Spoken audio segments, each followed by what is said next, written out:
Balancing chemical reactions.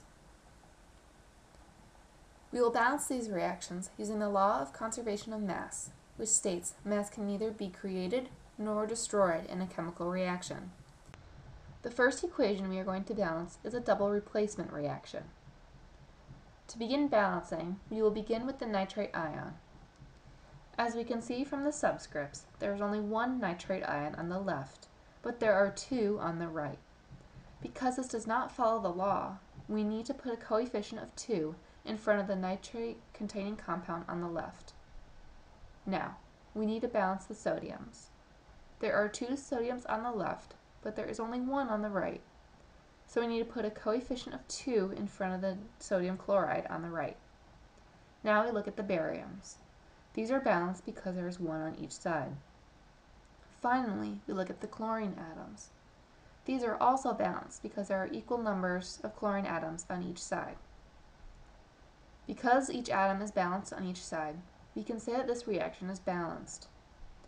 If you feel lost during this, remember that to find the number of atoms or ions, multiply the coefficient by the subscript to the right of the atom. Now we are going to balance a combustion reaction. We will first balance the number of carbon atoms in the reaction. There are 2 on the left, but only 1 on the right. In order to balance, we need to put a coefficient of 2 in front of the carbon-containing compound on the right. Now the carbon atoms are balanced, with 2 on each side. Now we will balance the number of hydrogen atoms. There are 6 on the left, but only 2 hydrogens on the right. So, we need to put a coefficient of 3 on the right for the atoms to balance. We need a 3 because 3, the coefficient, times 2, the subscript, is 6, which is the correct amount of hydrogen needed. Lastly, we will balance the number of oxygen atoms. There are only 2 on the left, but there are a total of 7 oxygen atoms on the right. The 7 oxygen atoms come from the 4 from the carbon dioxide and 3 from the water. In order to balance, we need to put a coefficient in front of the oxygen on the left that would make sure that there would be 7 total oxygen atoms. Now, if we bring algebra to help us, we know we need 7 total oxygen atoms, but we will always have an even number on the left. So, x times 2 must equal 7.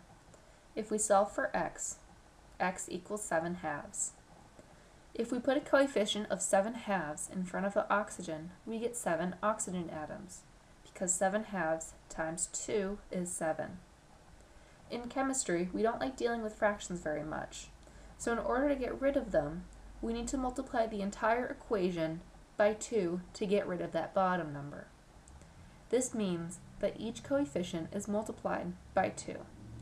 So the total balanced equation without fractions is 2C2H6 plus 7O2 yields 4CO2 and 6H2O.